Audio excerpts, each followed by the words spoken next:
He thought she was just a quiet office girl, but when he followed her one rainy night, he uncovered a secret so dark it could destroy them both. This is the story of love, lies, and the price of truth. In the heart of Lagos, where the yellow buses roared and the street hawkers filled the air with noise and scent, there lived a man named Tunde. Just months ago, Tunde had been like any other hustler in Ojuelegba, selling secondhand phones under the scorching sun, praying for a breakthrough.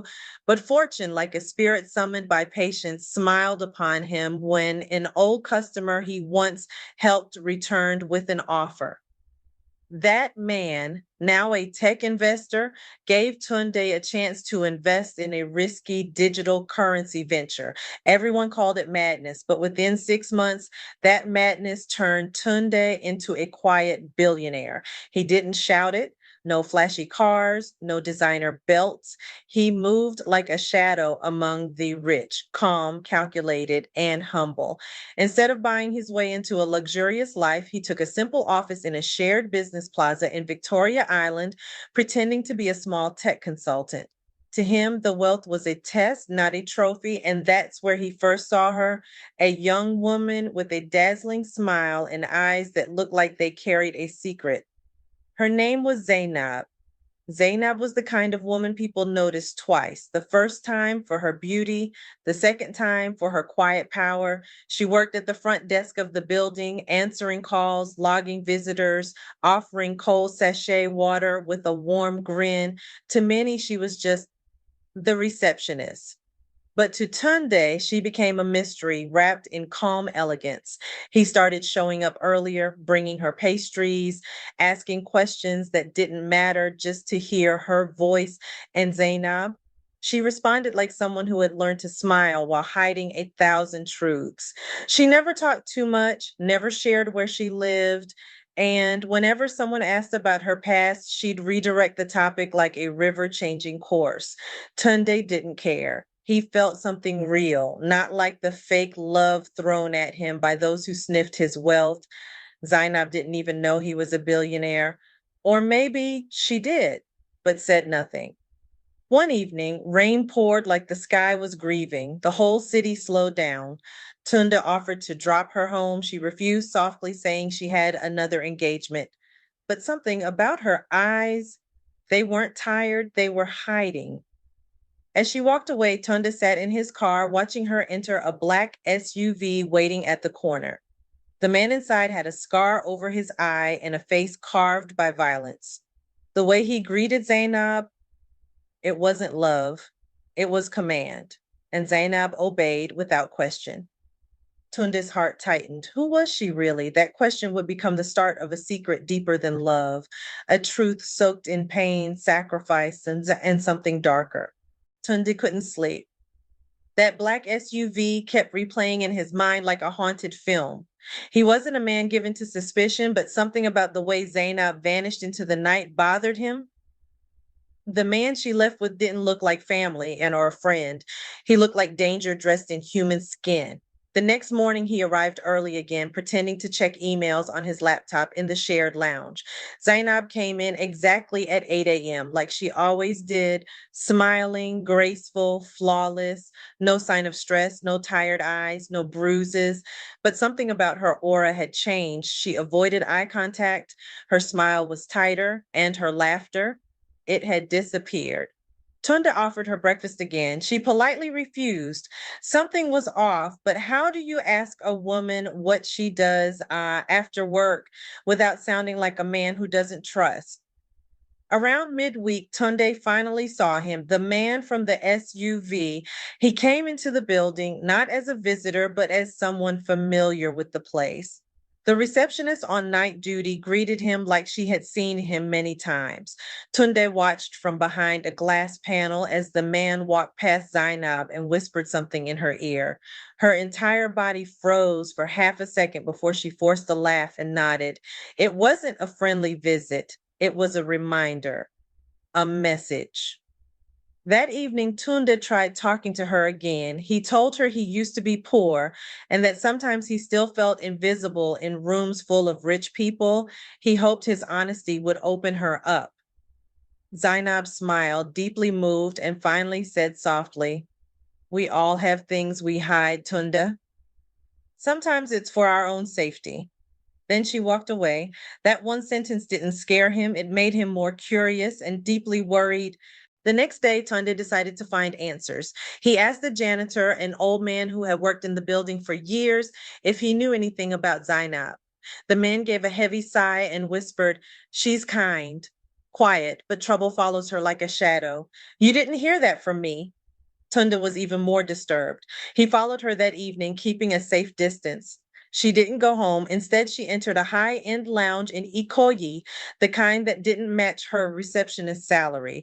The bouncer greeted her by name. Inside, the lights were dim, the music slow, and the clientele powerful-looking men in dark corners. 30 minutes later, she stepped onto the small stage, not as a dancer or waitress, but as the center of attention. Dressed in shimmering silk and poise, she addressed the audience with elegance and charm. She wasn't just there, she belonged there. And suddenly, Tunde realized something. Zainab had a double life. Tunde sat frozen in his car outside the lounge for what felt like hours.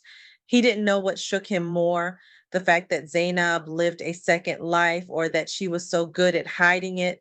The image of her on that stage, the confident, radiant, commanding attention, what didn't match the shy receptionist he knew. The next day, Zainab greeted him with her usual soft smile, but Tunda now looked at her differently. Not with judgment, not with anger, but with concern. He couldn't tell if she was in danger, being used, or in control of it all. He noticed something else too. When she answered calls at the front desk, sometimes she used a different name, Lola. It was subtle, but it slipped out occasionally. One caller even asked, "Is this Madam Lola?" She paused, glanced at Tunde, and replied coldly, "Wrong number." Lola, a name he had never heard from her lips, a name that didn't belong to a receptionist. Later that week, the man with the scar returned. This time he didn't go inside. He waited outside in the SUV. Zainab, or Lola, stepped into the vehicle like she had no choice, but something about her body language was different. She seemed tense, rigid, like a prisoner returning to her cage. Tunde, heart racing, made a call. He knew a friend from his old hustling days who now worked part-time in private investigations. He sent him the SUV's plate number. Hours passed before he got a call back. The investigator said, "That car belongs to a man named Chief Durojaye. He's a big name in underground circles, trafficking, escorts, intimidation. If she's involved with him, she's not safe." Tunde's mind spiraled. How deep was she in this? Did she want to escape, or was this her choice? Either way, he knew now. This was more than heartbreak. It could be dangerous. Tunde started avoiding direct questions. Instead, he became more gentle with his words, more sincere in his presence. He brought her tea in the mornings, walked her out silently, smiled without pretending. One morning, she left a folded note on his desk. It had only a few words. "Don't try to save me, Tunde. Not all cages have visible bars."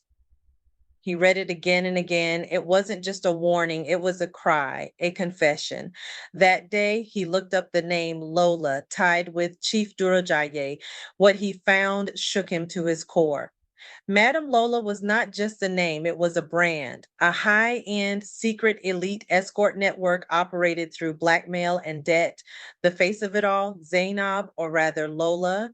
Tunde stared at the screen. Was she a victim or the queen of a dangerous empire? And more importantly, why did she choose to get close to him? The next morning, the receptionist desk was empty. Zainab was gone. Tunda waited all day, glancing at the front every few minutes, pretending to work while his mind paced like a wild animal. No call, no message, not even a rumor. It was like she had vanished from the world. That scared him more than anything. By evening, he couldn't take it anymore. He drove back to the lounge in Ikoyi. The place was open, filled with the same velvet shadows and perfumed air, but Zainab wasn't there. One of the waitresses recognized him and whispered, "She's been pulled off the scene. The boss says she's on a special contract." Nobody knows what that means. Tunde's heart sank. Special contract? That didn't sound like freedom. That sounded like ownership. He stepped out into the humid Lagos night, heart pounding, knowing he had to act, but he still had no idea what he was stepping into. The next day, Tunde returned, not to the office, but to an address the investigator had sent earlier. It was a hidden apartment in Lekki, guarded, gated, and anonymous. The investigator had tracked Zainab's pattern through GPS and surveillance data. She had been taken there the night she vanished. With trembling hands, Tunde knocked. No answer, but the door wasn't fully locked. He stepped in slowly. The air was thick with silence, scented candles, and perfume. It wasn't a trap house. It looked like a cage wrapped in gold, velvet furniture, red curtains, locked drawers, and surveillance cameras in the corners. But it was empty. Then he saw it on the table by the bed, a photo of Zainab and him taken from a distance. She must have taken it secretly. A memory or a warning. Beside it was a phone, switched off. Tunde pocketed it. Something was happening. She was trying to tell him something. Later that night, the phone rang in his pocket. It wasn't even turned on, but somehow it lit up. A single message appeared. Don't go to the police. They own the silence. Tunde was frozen. This was bigger than he thought. Not just a girl with secrets, not just a billionaire in love. This was a web, and somewhere in the middle of it, Zainab was crying out to be heard, even if she couldn't scream. The next morning, she returned back at her desk, smiling as if nothing had ever happened, but her smile was hollow now. Her eyes had shadows, and she never once looked up to meet his. Tunde knew then the girl he loved was in too deep, and if he wanted to save her, he would have to destroy everything she was hiding behind, even if it meant losing her forever.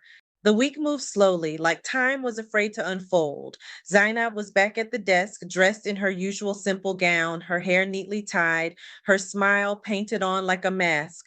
But her soul, it wasn't there. Tunde watched her closely, hoping for even a flicker of the woman he had fallen for, but she had gone silent again. He tried asking if she was okay. She nodded. He asked if she wanted lunch. She declined. He even left a note, but it was returned to his table, folded, unread. Tunde felt helpless. He had money, power, influence, but none of it could reach her now. Not in a world where chains were made from secrets and cages were carved from fear. Still, he made a decision. If she couldn't walk away from that life, he would find a way to burn it all down. Tunde called the investigator again. This time he wanted everything: names, locations, proof. The investigator hesitated. This is not small matter, he warned. This man, Chief Durajaye, he has judges, police, even bank managers in his pocket. If you expose him, he'll find you. I don't care, Tunde replied coldly. He's already taken her. I won't let him keep her. Within a few days, Tunde had a file, a thick stack of documents, photos, audio recordings. It painted a disturbing picture. Chief Dorojaye ran a covert empire of high-class exploitation masked as elite companionship. He lured girls into contracts, kept them with debt and threats, and used people like Zainab, smart, beautiful, loyal, to manage his operations. But Zainab's name wasn't just in the files. She was listed as Madame Lola, primary handler. Tunde froze. Was she a prisoner, or was she a queen in this kingdom of shame? He confronted her, not in anger, but in truth. After work, he waited for her in the parking lot. Quietly, he handed her the folder. I know, he said, I know everything. Zainab didn't flinch. She didn't cry. She didn't even open the folder. She looked at him like someone watching a sunset for the last time. You shouldn't have done this, she whispered. I had to, Tunde replied. I love you. She smiled weakly. Love is not enough, Tunde. You don't know what I've done to survive, what I've become. You don't know the people I've hurt just to breathe. I don't care. You should. Then she said something that shattered him. If you expose him, I go down too. That night, Tunde lay in bed staring at the ceiling. He finally understood. Saving her would mean destroying her, and he wasn't sure which was worse. Tunde avoided her for 3 days. He thought distance would help him think clearly, but all it did was make her face appear in everything: his coffee steam, his office glass, even the silence in his home. He couldn't forget the words, If you expose him, I go down too. He couldn't eat, couldn't sleep. He kept looking at the folder, those documents, those names, the photo of Zainab laughing with powerful men, handing out contracts to other girls. Had it all been a game? Was she playing him, or was she trapped in a game she couldn't escape? He remembered how she smiled when he first brought her bread rolls.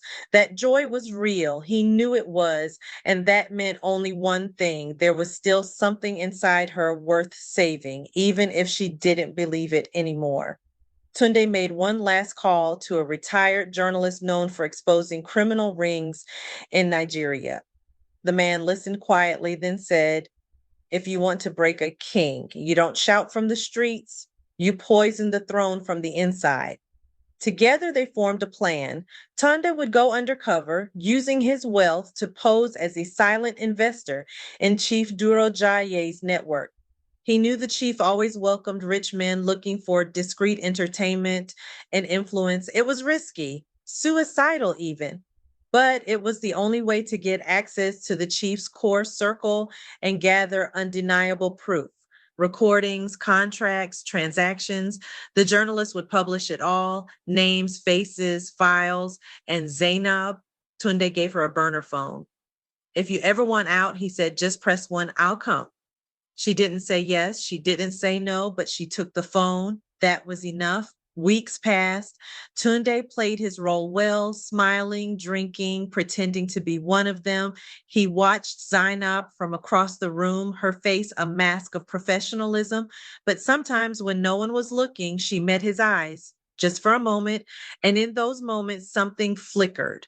One night in the VIP section they called the Red Room, Chief Durojaye finally opened up. He bragged about his girls, his clients, his reach. He even hinted at using politicians as pawns. Tunde recorded every word on a hidden mic in his cufflink. Then the chief turned to him and said, "You remind me of myself, but don't get too close to Lola. She looks soft, but that girl's hands are dirty." Tunde smiled. "I like dirty." Inside, his blood turned to ice. The plan was working, but now he had to do what most men feared: burn down a kingdom, knowing the queen he loved might perish with it. It was a silent night, the kind of silence that felt loud. Tunde had just returned from another tense meeting with Chief Durojaye. Every part of him was tired: his mind, his body, his heart. The deeper he went into this world, the more poison he swallowed, but he couldn't stop now. At exactly 1:23 a.m., his burner phone rang once, then stopped. He knew what it meant. Zainab had pressed one. She was ready. Without thinking, he grabbed the folder of evidence, the recordings, and the contact details of the journalist. He didn't call, he didn't text, he just drove to the lounge, to the trap, to the woman he still loved. And this time, he wasn't going there as an observer.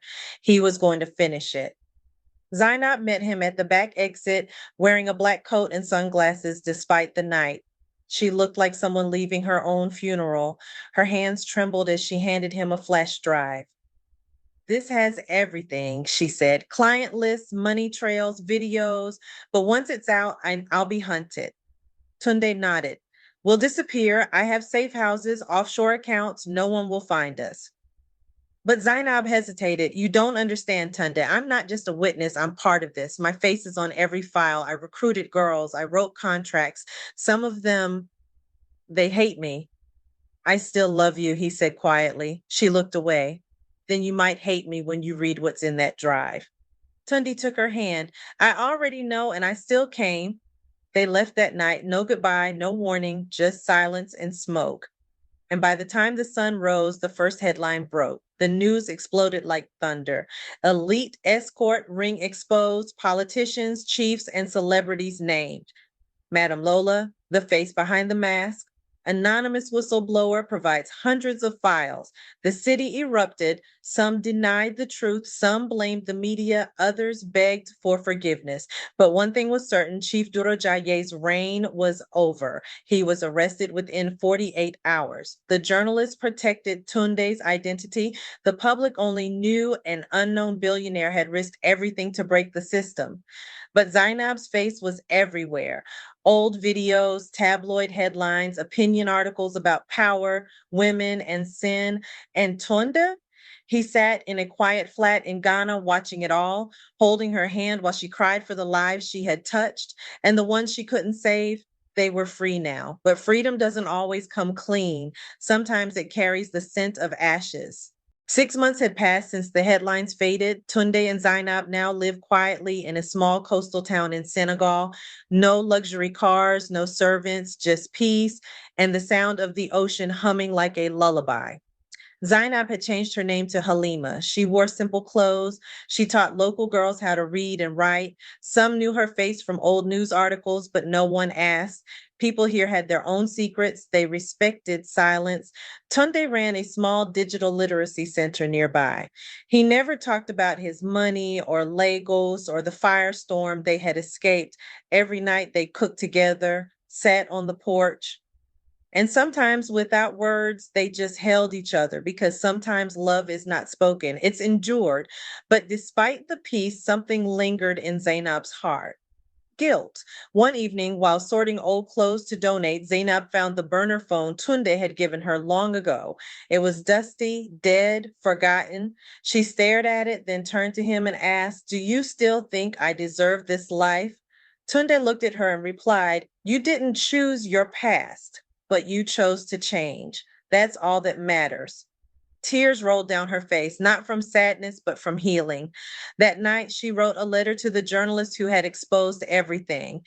In it, she told the untold part of the story, how many girls she had personally helped escape, how she had started planting evidence long before Tunde came, and how she had always planned to take the empire down from inside until she lost the strength to keep going. She ended the letter with, "I was once called Lola, but that name doesn't define me. I am more than what they made me." Weeks later, her letter was published anonymously in a major outlet. It went viral. People began to see her not just as the face of a scandal, but as a woman who had bled to break chains. Survivors reached out, young women messaged Tunde Center, wanting to learn, grow, and start over. The narrative shifted from shame to strength. Zainab, now Halima, began traveling locally to speak in villages, not as a victim, but as proof that the past doesn't own the future. Tunde stood beside her, not as a savior, but as a witness to her rebirth. And every time someone asked why he risked everything for a woman with such a dark history, he would say, "Because even flowers grow in ashes if you water them with love."